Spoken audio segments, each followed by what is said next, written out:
Bonjour tout le monde, c'est Mathilde, on se retrouve pour une nouvelle saison et je suis avec Julien. Salut Julien. Bonjour Mathilde. On se retrouve au Colisée, cette fois-ci avec un nouveau rôle, le rôle de directeur sportif. Comment tu vas? Comment s'est passé ton retour au club? Bon, jusque-là très bien. Effectivement, entre mon dernier passage au club et aujourd'hui, il y a eu un épisode dans un autre club voisin alsacien, à l'Alliance Sport Alsace, qui m'a donné aussi l'occasion de revenir au Colisée par 3 reprises. Donc voilà, toujours un plaisir de remettre les pieds dans cette salle, toujours un plaisir de voir le niveau de professionnalisme qui existe aux différents postes. Et voilà, donc le plaisir aujourd'hui de pouvoir collaborer dans ce club avec toutes ces personnes-là, avec une autre fonction qui est une fonction qui a plus de recul par rapport au terrain, qui a plus de perspective par rapport à la vision du club sur le moyen terme, en ce qui me concerne. Et on va dire qu'il doit faire le lien entre la vision à long terme de la direction générale du club, qui est en lien avec tout l'environnement du club, et puis le quotidien de l'opérationnel sportif. Et moi, j'ai envie de dire que mon rôle, c'est un petit peu de faire la courroie de transmission entre cette vision générale et le côté opérationnel et performance terrain, et de faire le lien entre les deux.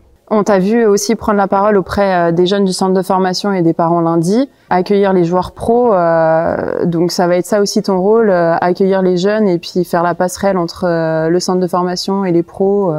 Oui, effectivement, dans mon secteur d'activité, il y a l'équipe professionnelle, évidemment, il y a le centre de formation et il y a aussi la partie médicale qui agit directement sur ces deux structures. En ce qui me concerne, c'est vraiment l'idée d'apporter du lien, d'apporter de la connexion entre ces différentes équipes de fonctionnement. Il y a un niveau de relation qui existe aujourd'hui, qui fonctionne. Et mon rôle, c'est de soutenir cette relation-là, d'apporter, on va dire, de la fluidité dans le partage d'informations, d'apporter aussi de la clarification par rapport à la vision globale qu'on a, le projet sportif global qu'on a, qui réunissent justement ces deux groupes-là, que sont la partie pro et la partie centre de formation, pour faire en sorte de les faire fonctionner ensemble de manière la plus efficace possible et pour bénéficier des compétences qu'il y a dans chaque secteur. Aujourd'hui, on a 2 secteurs qui travaillent bien chacun de leur côté et qui sont performants chacun de leur côté.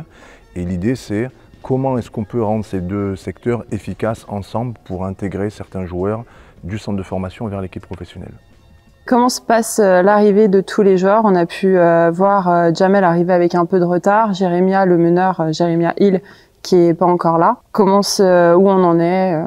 Oui, alors Jérémia a donné le premier, la femme de Jérémia en l'occurrence a offert le premier bébé Élan Chalon 2025 au club, donc on est très content pour eux.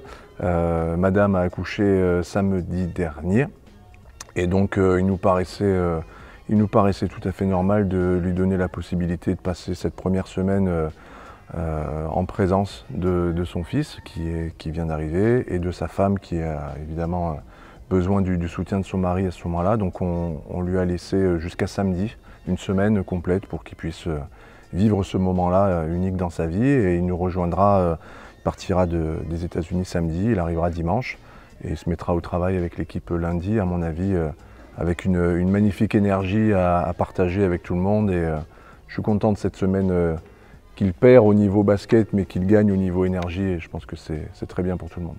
En ce qui concerne la constitution de l'équipe, Savo souhaite se donner un peu de temps. Est-ce que tu peux nous en dire un peu plus? Oui, c'était la stratégie qui a été choisie, qui a été décidée dès le début du processus de recrutement par Savo et Rémi Delpont, qui avait initié ce travail de recrutement avant que j'arrive. Et moi, je souscris complètement. Je pense que c'est une bonne chose de pouvoir se donner le temps de voir comment tous les joueurs s'intègrent, de voir quel rôle vraiment ils peuvent jouer les uns avec les autres, et se donner du temps, une semaine, 15 jours peut-être, pour voir ce développement d'équipe se faire, et puis pour être peut-être plus juste et plus précis dans le dernier joueur qu'on recrutera, ou qu'on ne recrutera pas aussi, en fonction de la manière dont ça se passe et dont les joueurs s'expriment. Donc à eux de voir un petit peu comment ils arrivent à subvenir aux besoins du collectif. et à nous de voir en tant que staff d'un côté et direction de club de l'autre côté, si on doit renforcer avec un joueur supplémentaire. On veut se donner un petit peu de temps pour ça. Merci beaucoup Julien, merci à tout le monde. On se donne rendez-vous maintenant bientôt. Les matchs de prépa commencent le 23 et pour les partenaires et abonnés sera ouvert le match contre la Tunisie.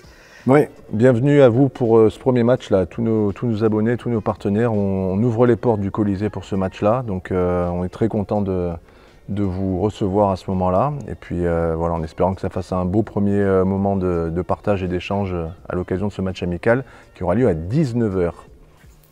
19h, changement c'est officiel. Attention. Voilà. Ok, merci beaucoup et puis à bientôt. Bonne journée à tous. Au revoir, merci.